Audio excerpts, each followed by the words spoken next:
How can we shift from the traditional capitalist model of speed and extraction in tech innovation to serve regeneration, creativity, and human flourishing? That's a big question. It's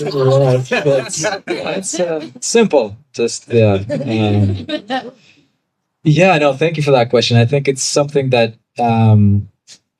I've been thinking a lot about, and something that in SF, which is where I'm based out of, there's a place called Frontier Tower in Soma district, where it's decentralized village of communities, where each community is kind of working on various innovative kind of frontier pushing initiatives.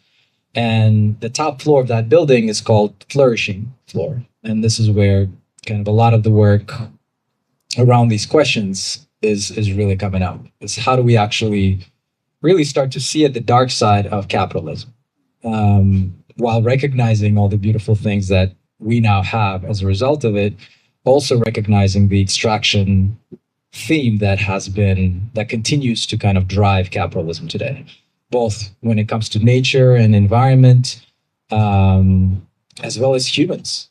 To be honest, like the way that humans are currently being engaged with in the capitalistic society, in most of the corporate settings that I've been at least, is very much extraction centric. It's all about how can we use as much of your youth, as much of your brain power, as much of your emotional reservoir to push you to the limits, get the productivity out, and then when you're done, we'll throw you out. It's kind of that.